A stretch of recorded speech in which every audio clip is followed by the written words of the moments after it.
이어서 경제의 흐름 같이 보도록 하겠습니다. 네. 일단 이번 주도 여전히 미국의 영향을 받을 수 있겠죠. 그래서 일단은 대폭등 한번 나왔고, 그리고 또 이제 상승 나왔고 한 2%면 많이 오른 겁니다. 나스닥 이 정도면은. 그래서 이 분위기를 가지고서 이제 올라가 줘야 되겠죠. 근데 여러 가지 이제 문제점들이 많이 있다. 그래서 하나하나 지금 뜯어보는데, 이제 글로벌적으로는 미국 중간 선거가 있겠죠. 그리고 G20, 여기에서 어떤 얘기가 나올지, 그리고 글로벌적인 질서, 이제 뭐 편이라고 하면 편인 건데, 편도 있고, 앞으로 지금 에너지 유가에 대한 부분들, 또 이제 물가, 그리고 금리가 있죠. 그래서 좌우지간 지금 서민들이 지금 위기감을 많이 느끼고 있어요. 그래서 이 대출을 어떻게 잡아나갈까? 그래서 우리나라는 지금 대다수가 이제 부동산에 자금이 다 들어가 있죠.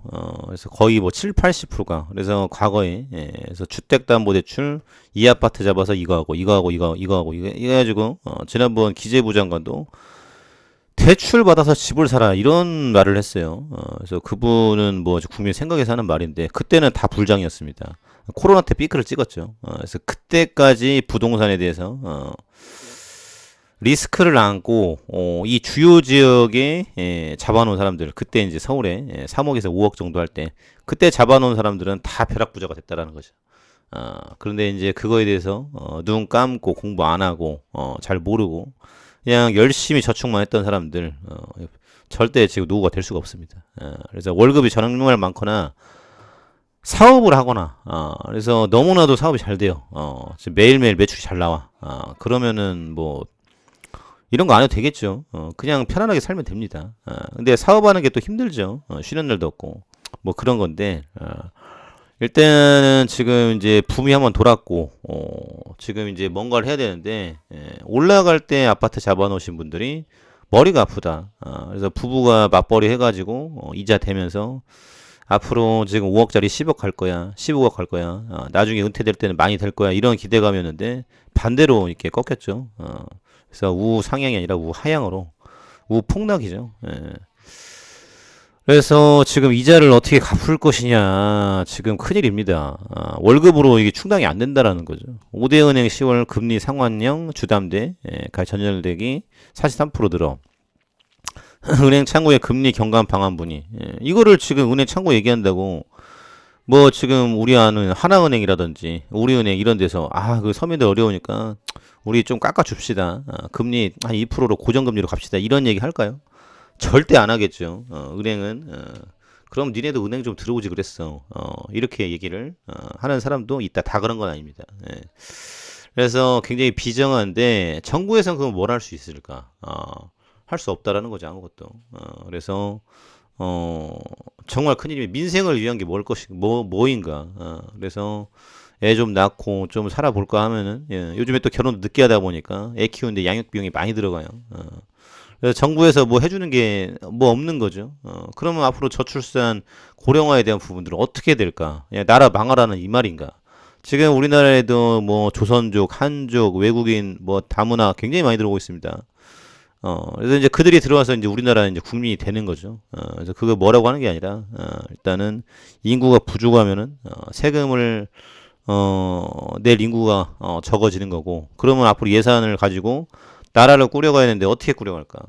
그래서 너무나도 지금 간과하고 있는 게 애를 낳아 키우는 것은 결국은, 나를 위한 건데, 사람은 누가 늙으니까, 그래서 살다가 죽는 건데 나중에 우리나라와 이 근간을 어떻게 할 것인가.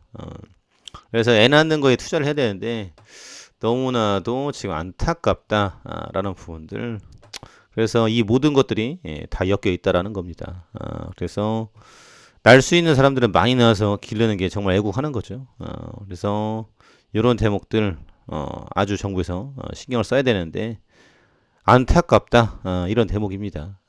그래서 지금 이자 부담과 또 이제 치킨값 3만 원 얘기 나오던데 정말 큰일이에요. 이 월드컵 때 지금 집에서 닭 튀겨 먹어야 되는 건지 생닭도 만 원 하는 이제 시대가 됐죠. 그래서 나라 걱정은 누가 해줄까? 라는 부분들이고요. 그리고 이제 일론 머스크가 지금 FTX 전 CEO 첫 인상 공개. 일단 여기 뱅크먼 샘 지금 이 녀석 맞죠? 그래서 사임하고 나가는데 일단은 30살이에요. 젊은데 머리가 좋아요. 머리가 좋으니까 이거를 만들어서 했겠죠. 거래소 같은 거. 그래서 3대 거래소를 했는데 일단은 일론 머스크가 얘기를 해보니까 얘가 온 거지 와서 투자금 좀 대라고. 근데 얘기해보니까 얘가 좀 영악해 보이는데 좀 약간 진정성이 떨어지는 그렇다라고 합니다. 일론 머스크도 지금 이미지가 좋진 않은데 지금 이미지가 안 좋은 사람이 지금 관심법을 뚫어봤다라는 거예요. 지금 레이저 보이시죠? 아이언맨 입은 것 같은데 물 위를 걷는 능력에 부자라고 사람들이 물 위. 그러니까 언제 꺼질지 모른다. 뭐 이 뱅크먼 예수님이 아니죠. 그래서 물리를 지금 어 그래서 내 인상은 다르다. 그래서 뚫어봤다. 그래서 이거를 또 트위터에 올렸다. 뭐 이제 이런 부분 나오는데 그래서 뭐 공식적인 얘기는 다 거기에 올라가 있습니다. 그래서 일론 머스크가 이걸 피했다. 만약 연루가 됐다라고 하면은 테슬라 주가 폭락하고 지금 났을 거예요. 그래서 지금 이 친구죠. 도망간.